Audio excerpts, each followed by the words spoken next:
He was my best friend. Until he became my wife's boyfriend. So, my wife decided to have a little rendezvous with my friend, and in a fit of what I like to call justifiable revenge, I spilled the beans and turned her business partnership into a soap opera episode. Who knew betrayal could be so entertaining?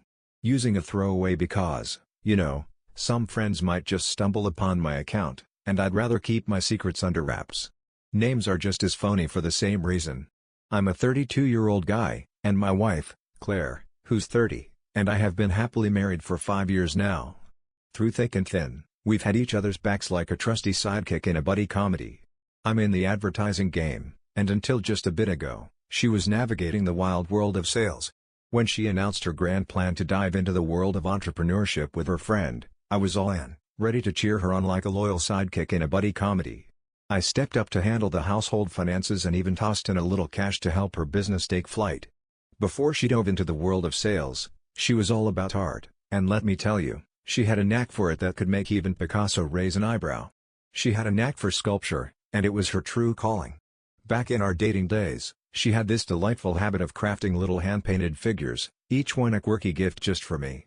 There they were, just lounging around on my desk at work and my end table at home, like they were on some sort of permanent vacation. I held onto them, not just for the warm fuzzies they gave me, but because they were downright delightful and crafted with care, boasting designs that were anything but ordinary. Many of my co-workers showed a keen interest in purchasing them, so she decided to start taking orders. Before long, she found herself juggling more orders than she could possibly pack and fulfill solo, and the thought of transforming it into a full-fledged business began to tickle her imagination. Enter Rachel, the friend who always knows how to save the day. Claire and Rachel had crossed paths back in college, where they both dove headfirst into the world of marketing. But Rachel had zipped up the corporate ladder a tad quicker, snagging herself a few more connections along the way. So, the plan was for Claire to take the reins on production, while Rachel would dive into the wild world of marketing and sales. She aimed to get her figurines onto the shelves of local stores, and with a bit of luck and a sprinkle of determination, she hoped to see them traveling across the country before long. It was a bold move, but after checking out their business plan, I could see the logic behind it all. They had already started selling the figurines online, and surprisingly, they were raking in a decent number of sales. Everything was cruising along just fine. The business began to gain some traction after a local influencer gave one of her figurines a shout-out in a video, and suddenly it was like watching a snowball roll downhill, only this one was made of clay and charm. It's like someone flipped a switch, and suddenly, orders are popping up like mushrooms after a rainstorm. We were both worn out by it, but boy, was it thrilling. I had always been the proud parent, but now it seemed the world was finally catching on to her brilliance too. Better late than never, right? So, let's dive into the world of Jason, a 31-year-old guy who's just as complex as a plot twist in a novel. We've been thick as thieves since our high school days. He's a decent chap, but let's just say his attention span is about as long as a goldfish's. He decided college wasn't for him, mostly because he was too busy leveling up in video games. Fast forward to today, and he's still trying to figure out how to keep a job that doesn't involve a controller. Even so, I still enjoy snagging a beer with him every now and then, hoping to nudge him toward getting his act together. Upon catching wind of Claire and Rachel's venture, he couldn't help but perk up his ears. He swung by the house to check out how it all ticked and declared himself utterly fascinated by the whole affair. Upon hearing the news that the website was in dire need of a makeover, he jumped at the chance to take the reins. He's a web developer, and those freelance gigs are like his trusty life raft, keeping him afloat during the dry spells of unemployment. Well, it just made sense for him to step up and lend a hand. Well, that's when the wheels came off the bus, isn't it? At first, he began to swing by the house with a frequency that could rival a door-to-door salesman. Well, that didn't raise any eyebrows, considering he was now part of Claire's crew. The trio would gather for meetings, diving into discussions about the website layout and brainstorming ways to boost their online presence, all while trying to keep the coffee from spilling everywhere. In the beginning, I found myself sitting in on a few of those meetings, playing the role of Claire's husband and a curious investor. Eventually, I began to fade from the scene, caught up in my own little whirlwind of responsibilities. Eventually, they decided that the house was no longer the place for their gatherings and opted for a nearby co-working space that Rachel frequented. Because, nothing says serious business like a communal table and the smell of artisanal coffee. I didn't give it a second thought. I had faith in both my wife and my buddy. I had been acquainted with Jason for over half of my existence. During that period, I'd gone through a handful of girlfriends and a whole parade of crushes, yet Jason never seemed to muster the courage to make a move on any of them. I always saw him as a genuine buddy, the kind of guy who knows where the boundaries lie. Even after I had moved on from a girl, Jason acted like she was invisible, as if he had a secret pact with the universe to ignore her completely. And let's not forget that Rachel was practically glued to their side as well. That made me feel like Claire was always wrapped in a cozy blanket of safety. I figured she was just heading off to her daily grind, like any other hard-working soul. I wasn't losing sleep over her hanging out with other guys while she was there, so why would I start fretting about her and Jason? Well, it turns out I was missing a crucial nugget of information that flipped the whole script on me. It turns out that the team meetings at Rachel's co-working space were about as frequent as a solar eclipse, rare and often just a myth. One evening, I found myself chatting with Rachel about how things were going, and she casually dropped the bomb that the website was taking its sweet time, much longer than anyone had anticipated. She mentioned she was thinking about asking Jason what was holding up their next meeting. Claire had dashed off to a meeting the day before, so I turned to Rachel and asked, "Why didn't you bring it up at the last meeting?" She wore a puzzled expression and mentioned that their last gathering was just a week back. Right then and there, it hit me like a ton of bricks. Claire and Jason were spinning tales thicker than a New York City fog. But did I spill the beans to Rachel? Nope, I kept my lips zipped like a well-sealed jar of pickles. I casually mentioned that I must have had my head in the clouds, and we smoothly shifted gears to a different subject. But that really lingered in my thoughts. My wife made it crystal clear that she was off to meet with Rachel and Jason. She had this habit of bringing up the trio of them, like they were the stars of her very own sitcom. If she was spinning a yarn about Rachel being around, then there was only one conclusion I could draw, and it wasn't exactly a stretch of the imagination. So, I thought it might be a good idea to start paying a bit more attention. I figured it was best to gather my facts before leaping to any wild conclusions. Honestly, my wife and Jason are both way too important to me for me to leap to any wild conclusions that could land me in hot water. It seemed there might have been a little mix-up along the way. Perhaps Rachel had a little memory lapse, or maybe Claire had simply ventured off to work with Jason solo that one time. Either way, I wasn't about to take her word for it anymore. So the next time she casually mentioned a meeting with a couple of them, I leaned in for a closer look. She had on enough perfume to make a flower garden jealous, paired with a blouse that seemed to have a mind of its own when it came to how low it wanted to go. It wasn't quite sizzling enough to scream date night, but it definitely had a little more kick than your average meeting attire. After a little while, I decided to shoot Rachel a text, just casually checking in on how the meeting was unfolding. She casually mentioned that, once again, there would be no meeting that day. Well, I was absolutely convinced of it now. Claire and Jason were sneaking around like two characters in a novel, using Rachel as their unsuspecting alibi. Classic mischief, right? The only reasonable conclusion was that they were definitely up to something more than just sharing a cup of coffee. All that was left was to show the world I was right. My initial piece of evidence was the text from Rachel, where she casually confirmed that they had no plans to meet up. Well, it turns out I was just getting started. I shot a quick text to Claire, curious about how the meeting was unfolding. She mentioned it was fantastic and casually dropped that Rachel and Jason sent their regards. Well, that tickled my fancy just fine. Well, there it was, my undeniable evidence of her tall tales. Yet, somehow, it just didn't cut the mustard. So, when she finally made it back home that day, I put on my best poker face, acting like I was completely oblivious to her little escapades. I put on my best smile and pretended to be genuinely interested in her day, like a seasoned actor in a heartwarming drama. There I was, biding my time, just waiting for her to drift off into dreamland so I could embark on my covert mission, a little snooping through her phone. I just couldn't muster the courage to snuggle up next to her that night, so I spun a little tale about having some work to wrap up instead. As soon as I caught the gentle symphony of her light snoring, I realized it was my cue to dive back into the grind. I tiptoed into the room and snagged her phone right off the charger, like a cat burglar on a mission, only my prize was a little less glamorous and a lot more charged up. I had already cracked the code to her digital fortress. She just left it as is, like a stubborn old cat refusing to budge from its favorite sunny spot.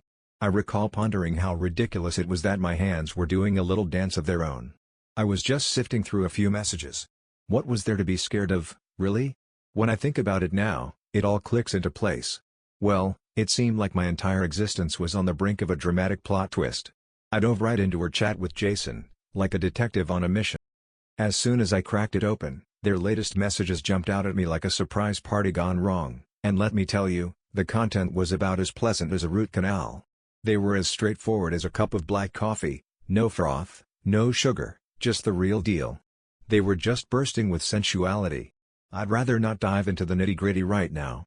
Let's just say I was this close to turning her phone into a modern art piece, fueled by a healthy dose of frustration. I made myself dive back into their messages, like a reluctant swimmer braving the chilly waters of nostalgia. There were playful quips, scheming about future rendezvous, and a rather cheeky exchange of risque photos happening between them. So, there I was, back at square one, and guess what? It was just the usual grind, nothing too exciting. She asked him for updates, and he nodded, confirming the deliverables like a well-rehearsed actor in a play. Honestly, I couldn't care less about any of that. I went ahead and screen recorded all the messages that laid bare their little secret and promptly sent them to myself. Because, you know, who doesn't love a good plot twist? So, I plugged her phone back in, gave it a little pep talk, and strolled into the living room like I was on a mission from the universe. There I was, sitting in the dark like a character in a suspense novel, scrolling through their messages for what felt like an eternity, more than an hour, to be exact. Who knew reading could be such a time sink? They were up to more than just organizing their casual hangouts and reminiscing about their past gatherings. They couldn't help but chuckle at how Rachel was the ultimate decoy. They were having a good laugh at my expense for being completely in the dark about everything. To say I was a bit upset would be an understatement of epic proportions. I felt like I'd been double-crossed, and not in a fun spy movie kind of way. So, picture this, my wife, the love of my life, decided to take a little detour in our marriage, and guess who was riding shotgun? Yep, my best friend. Talk about a plot twist worthy of a bestseller. This fellow was the one who stood by my side as the best man at my wedding. He was the one guy I thought I could count on in this crazy world, and it turns out he was busy playing house with my wife on the side. It was a real pickle, you know? The two folks I thought had my back were actually the ones sharpening their knives. Talk about a plot twist. Who do you turn to when the trusted allies become the sneaky villains? I realized that keeping this all to myself would drive me bonkers. And that, my friends, is precisely why I find myself in this very moment. It seems I've found myself in a bit of a pickle and could use a friendly ear to spill my thoughts to, along with a sprinkle of wisdom on what my next move should be. I haven't had the heart-to-heart with either of them just yet, but let's be real, I can't keep up this charade of normalcy for much longer without it turning into a comedy of errors. Every time I catch a glimpse of Claire, it's like my stomach decides to audition for a horror movie. And Jason? Let's just say the last time I laid eyes on him, I had a sudden urge to channel my inner heavyweight champion. All I can say is that it's time to give those two the old heave-ho from my life. This juggling act can't go on forever, you know. Jason really takes the cake when it comes to being a total letdown. The guy just couldn't keep a job, so he figured he'd try his hand at keeping your wife busy instead. You held on to him out of loyalty, and he waltzed into your marriage like it was his safety net, ready to catch him if things went south. Well, there you have it, the truth laid bare, like a cat that just knocked over a vase and is now pretending it didn't happen. Ouch, that stings, but hey, there's a bit of strength in that too. It's all up to you from here on out, and to be frank, looks like you're already in the know. You've had your fill of both of them. Great. They went ahead and made their choices, didn't they? Alright, your turn to whip up something of your own. Here's the latest scoop. I really appreciate all the comments and support on my post, it's like a warm hug from the internet. I went through each and every comment, including the not-so-gentle ones. Your insights really helped clear things up for me. I could have stormed in like a bull in a china shop the moment I discovered the affair, but I figured a good old-fashioned brawl wasn't exactly what I was after. I was hoping they'd get a taste of their own medicine for their antics. Well, the first order of business was to ring up a lawyer. I had to crack the code on how to tackle this whole situation. I was determined to keep my distance from Claire, but then there was that pesky little matter of her business to consider. I put a good chunk of change into this thing, and now I'm just curious about what kind of goodies I can expect in return. Well, my lawyer just dropped a bit of a bombshell on me, and let's just say it wasn't the kind of news that makes you want to break out the confetti. Since I tossed in some cash without a fancy contract to back it up, proving I had any real skin in the game might be a bit of a challenge. That meant I was in for a bit of a pickle when it came to getting my money back. Well, that news didn't exactly tickle my fancy. Honestly, the cash I put in didn't keep me up at night. It wasn't exactly pocket change, but it was cash I had completely lost track of, like a sock in the laundry that mysteriously disappears. What really got under my skin was the thought of Claire and Jason sneaking around behind my back and then cashing in on this business while I was out of the picture. That felt like a wrong that simply couldn't stand, not on my watch. But when the moment arrived to hand her the divorce papers, it hit me like a ton of bricks. Suddenly, I was struck with clarity about what had to happen next. I bided my time, hoping for that glorious day when the trio would gather for one of their infamous meetings. An actual gathering, where Rachel graced us with her presence. Claire filled me in on the details bright and early, so I shot a message over to Rachel just to double-check. Once I got the green light on that, it was showtime for my grand scheme. After giving them a moment to get cozy in the co-working space, I strolled in and made my grand announcement. Their faces were a delightful mix of shock and confusion when they spotted me. It was as if I had just waltzed in wearing a chicken suit at a formal dinner party. It had been ages since I last attended a meeting, and I was a total newbie at the co-working space. Everyone was scratching their heads, trying to figure out what I was doing in that spot. Once the shock wore off, Claire chimed in with a casual, "Hey babe," and wouldn't you know it, Jason had the audacity to flash me a grin. I decided to give them the cold shoulder and strolled right over to Rachel instead. There I was, clutching a USB drive like it was the Holy Grail, packed with a treasure trove of screenshots from her phone. Who knew digital sleuthing could be so enlightening? I decided to skip the juicy bits that might land me in hot water and focused instead on the parts that laid bare Jason and Claire's little rendezvous. But wait, there's a twist in the tale. I made it a point to highlight the moments when they poked fun at Rachel, particularly when they chuckled over her complete cluelessness about being their cover story. But wait, there's a twist in the tale. They really didn't hold back when it came to Rachel. In their messages, the two of them had a good chuckle at her expense. Well, let's just say it wasn't winning any beauty contests. They labeled her as demanding and tossed around all kinds of nasty names like confetti at a parade. Claire had even claimed that was the reason she couldn't hang on to a guy. Of course, I made it a point to toss all of that onto the drive as well. As I passed her the drive, she gave me a puzzled look and asked, "What on earth is this?" I just mentioned to her that it was something she absolutely had to check out and that it had a real impact on their business. I told her she could take a little time to sift through what was on it. Jason wore a grin that could light up a room, while Claire's expression was beginning to resemble someone who just found out their favorite ice cream flavor was discontinued. She kept glancing back and forth between me and the door, as if she was just 1 foot away from making a break for it at any moment. Rachel looked a bit hesitant, but she went ahead and plugged it into her laptop, diving into the reading like a brave explorer setting sail into uncharted waters. It took her just a few seconds of reading before her face transformed like she'd just bitten into a lemon, unexpected and a little comical. First, her jaw hit the floor, and then her eyes practically popped out of her head. Her expression was one of pure shock, as if she'd just seen a cat wearing a tutu. After a minute, her anger was as clear as a sunny day in the middle of winter. The smug grin that had been plastered on Jason's face began to melt away, and it seemed he was finally tuning into the fact that something was amiss. Claire had noticed it before he did, and she'd been waving her arms like a windmill, trying to get Rachel's attention the whole time. Rachel remained as silent as a cat in a room full of rocking chairs. She was still sifting through the little presentation I'd whipped up for her. Her expression mirrored the surprise that had washed over me when I discovered what those two were getting into. Once she wrapped things up, she shot a glance at the two of them and asked, "What on earth is wrong with you two?" She was utterly flabbergasted that they had chosen her as the perfect disguise for their little love escapade. I took a step back and let Rachel work her magic. Claire glanced back and forth between us, a grin creeping onto her face as she declared she had the perfect explanation ready to roll out. She was standing there, completely stumped, like a deer caught in headlights, unsure of whom to greet first. She stumbled over her words like a toddler learning to walk, but somehow, nothing came out of her mouth. How on earth could she explain her affair while simultaneously pulling a fast one on Rachel? Rachel barreled through the conversation like a freight train, listing all the ways she'd contributed to their business and lamenting how it was downright unfair for the two of them to treat her like that. And that's when she finally dropped the bomb I'd been eagerly anticipating. She had reached her limit. She had hung up her proverbial boots, and now she was on a mission to contact all her old pals, ensuring they knew to steer clear of those folks.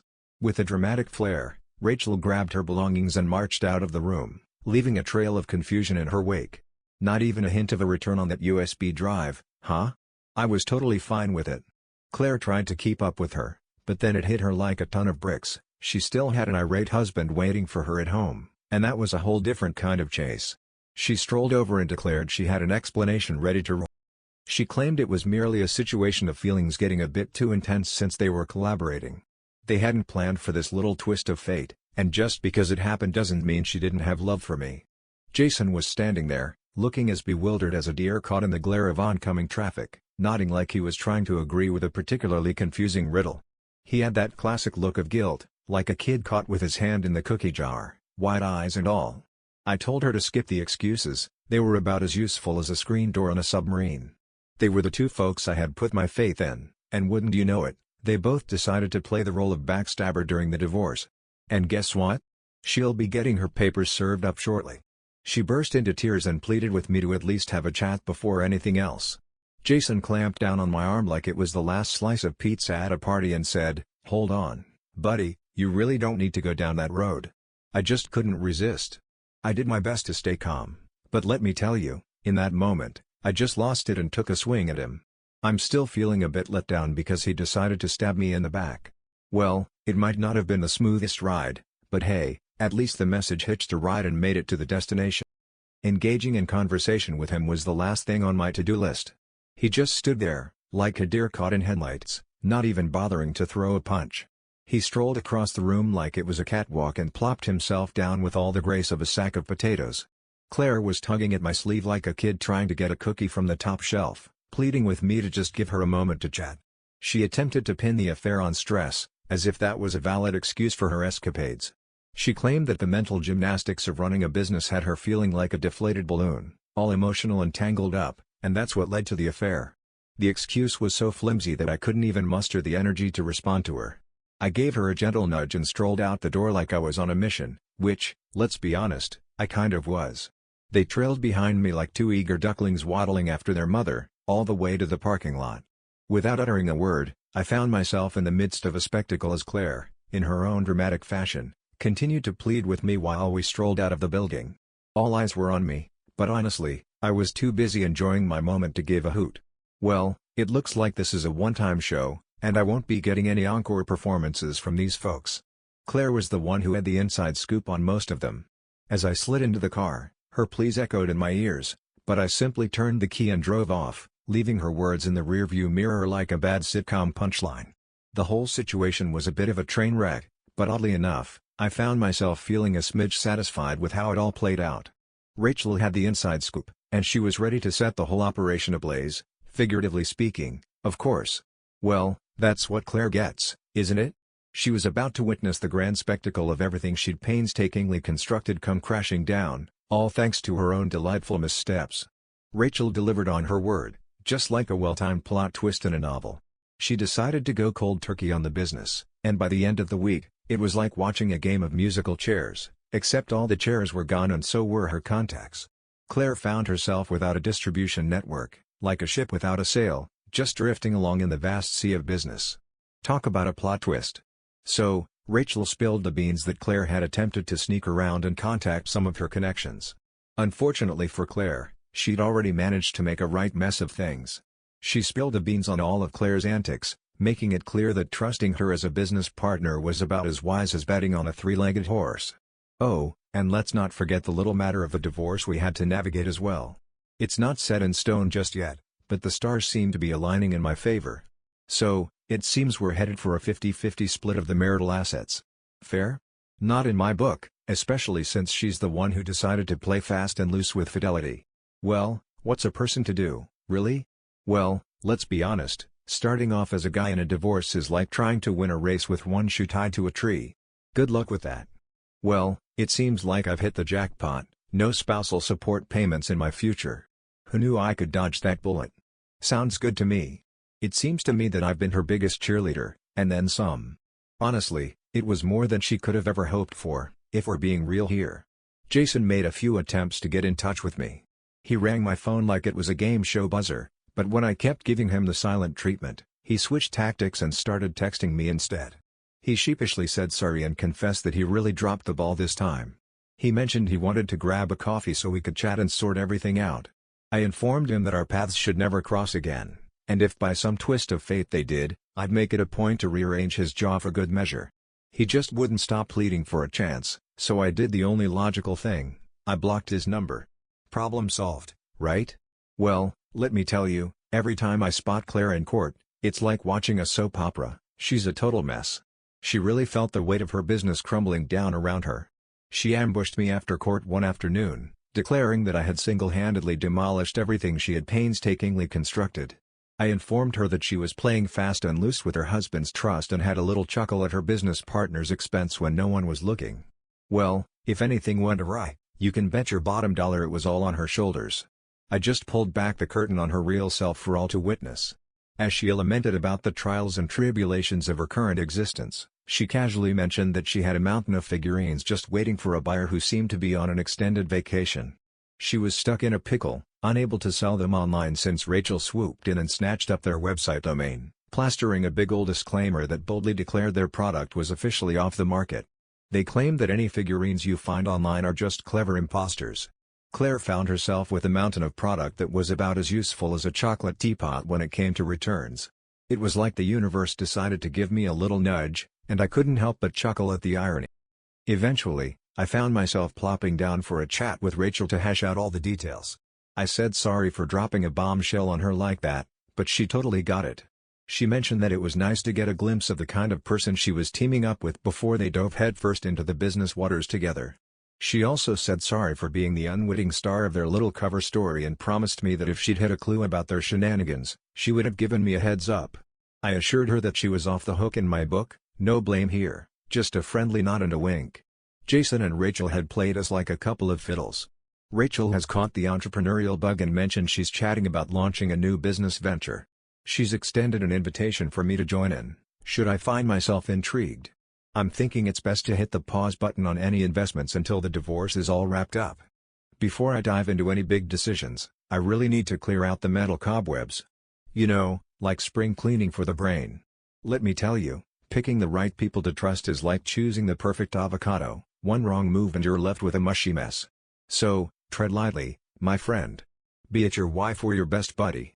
It's like a surprise party, but instead of balloons and cake, you get a knife in your back. No RSVP required. Always keep your peepers peeled and learn to give your instincts a little nod of approval. I figured that out the hard way, like a character in a novel who trips over their own shoelaces right before the big moment. It's a bummer that your cash in the business might have taken a nosedive, but I totally understand that wasn't the main thing for you. What they pulled on you and Rachel definitely called for some payback, and I'd say you served it up in the most straightforward, gratifying, and downright classy manner imaginable. You handed them the truth on a silver platter and watched as their own words took the ship down like a lead balloon. If you found yourself in this pickle, what would your move be? We appreciate you stopping by our little corner of the universe today.